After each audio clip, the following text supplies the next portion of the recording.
नमस्ते। अक्सर ऐसा होता है ना, कि एक छोटी सी न्यूज़ क्लिप में देश पर असर डालने वाले कितने बड़े बड़े फैसले छिपे होते हैं।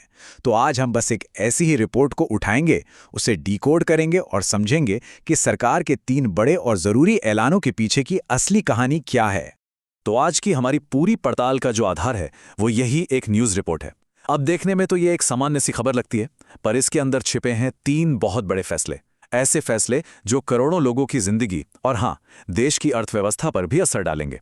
तो चलिए फिर शुरू करते हैं और एक एक करके इन फैसलों को समझते हैं।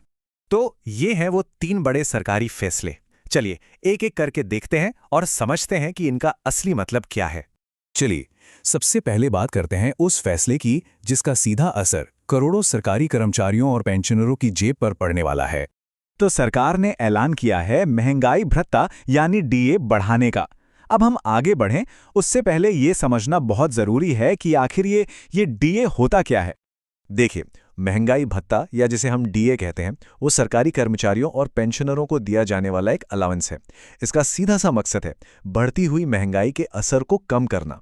मतलब इसे आप बढ़ती कीमतों के खिलाफ एक तरह की आर्थिक ढाल समझ सकते हैं। तो सवाल ये है कि बदलाव आखिर हुआ कितना है।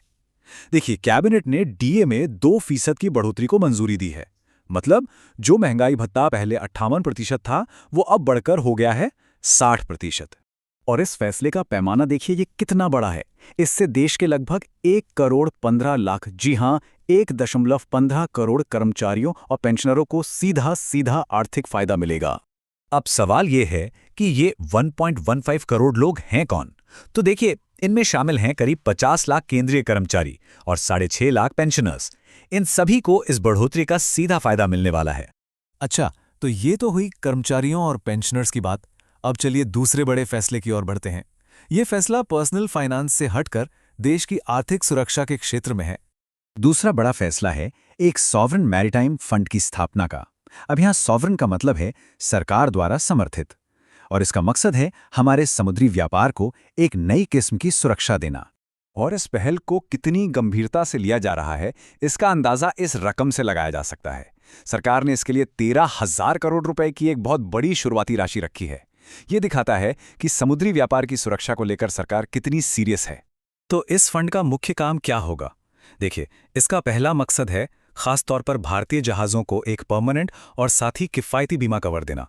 इससे होगा ये कि एक तो समुद्री व्यापार का रिस्क कम होगा और दूसरा, ये भारतीय शिपिंग इंडस्ट्री को आत्मनिर्भर बनाने की दिशा में भी एक बहुत बड़ा कदम है। तो चलिए अब आते हैं तीसरी और आखिरी बड़ी घोषणा पर। इसका फोकस है ग्रामीण भारत यानी हमारे गांव के इंफ्रास्ट्रक्चर को मजबूत करने पर। तीसरा बड़ा फैसला जुड़ा है ग्रामीण भारत से।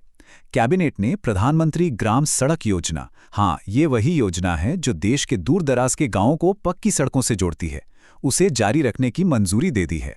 तो इस योजना को अब साल 2028 तक जारी रखा जाएगा। ये फैसला दिखाता है कि गांव में कनेक्टिविटी को लेकर सरकार की एक लंबी प्लानिंग है।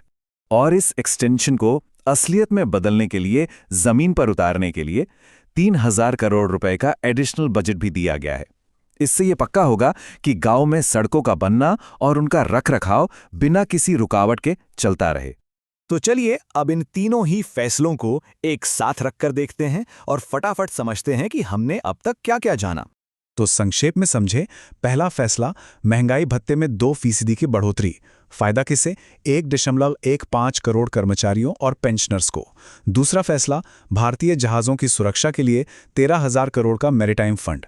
और तीसरा, प्रधानमंत्री ग्राम सड़क योजना को 3,000 करोड़ के एक्स्ट्रा बजट के साथ 2028 तक बढ़ा दिया गया है। तो हमने 3 अलग अलग फैसले देखे।